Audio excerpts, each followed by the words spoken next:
أعوذ بالله من الشيطان الرجيم بسم الله الرحمن الرحيم الحمد لله رب العالمين والصلاة والسلام على رسولنا محمد وعلى آله وصحبه أجمعين. Très chers frères, très chères sœurs, nous allons évoquer aujourd'hui le sujet de l'importance de lire le Coran. Le Coran est la parole d'Allah subhanahu wa ta'ala, notre créateur. Et Allah subhanahu wa ta'ala guidera celui qui suit le Coran. Dans Surat Al-Isra, Allah subhanahu wa ta'ala nous dit إن هذا القرآن يهدي للتي هي أقوم ويبشر المؤمنين الذين يعملون الصالحات أن لهم أجرا كبيرا. Certes, ce Coran guide vers ce qu'il y a de plus droit et annonce aux croyants qui font de bonnes œuvres qu'ils auront une grande récompense. De ce verset, nous comprenons que lire le Coran est une bonne œuvre et qu'Allah subhanahu wa ta'ala nous donnera une grande récompense à cela. Il est important pour nous de lire et de comprendre le Coran. Imaginons qu'un proche nous écrit une lettre et que nous n'ouvrons pas cette lettre et que nous ne lisons pas cette lettre et que nous ne comprenons pas cette lettre.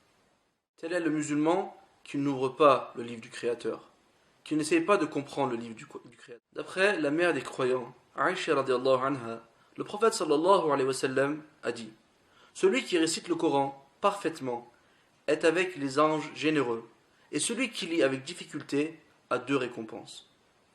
Dans un autre hadith, le prophète sallallahu alayhi wa sallam dit: celui qui lit une lettre du livre d'Allah subhanahu wa ta'ala a pour cela une récompense et une bonne action qui compte 10 fois. Je ne dis pas que Elif, Lam, Mim est une lettre, mais que Elif est une lettre, Lam est une lettre et Mim est une lettre. De ces hadiths, nous comprenons que lire le Coran est une adoration et que 10 récompenses seront données à chaque lettre lue.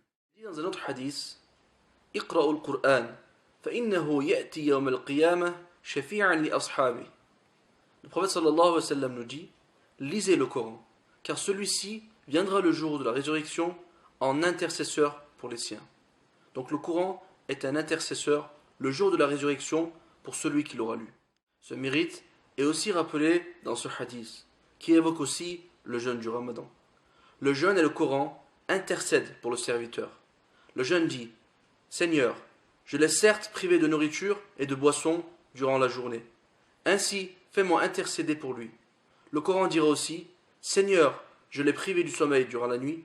Ainsi, fais-moi intercéder pour lui. Alors ils intercéderont. Lire le Coran est aussi parler à Allah. Le prophète sallallahu alayhi wa sallam dit dans une riwayat que celui qui veut parler à Allah lise le Coran. Ne pas lire, ne pas comprendre, ne pas apprendre le Coran est une faillite pour le musulman. Le prophète sallallahu alayhi wa sallam a dit: celui qui ne retient dans son cœur aucune lettre du Coran est comparable à une maison en ruine. L'apprentissage et l'enseignement du Coran est d'une des meilleures choses que le serviteur d'Allah peut faire.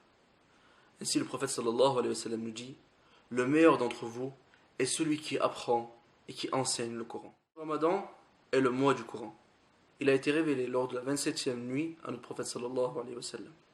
De ce fait, nous avons la coutume de lire et d'écouter entièrement le Coran pendant cette période. Ceci nous apprend que notre prophète sallallahu alayhi wa sallam récitait et écoutait l'intégralité du Coran par Jibril alayhi salam.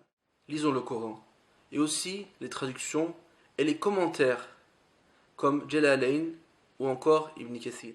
Pendant le Ramadan, notre prophète sallallahu alayhi wa sallam récitait la totalité à Jibril alayhi salam, et Jibril lui aussi récitait le Coran entièrement à notre prophète. Nous aussi, essayons de lire la totalité du Coran et aussi de l'écouter de nos récitateurs. Le Ramadan est une opportunité pour nous de se réconcilier avec le Coran.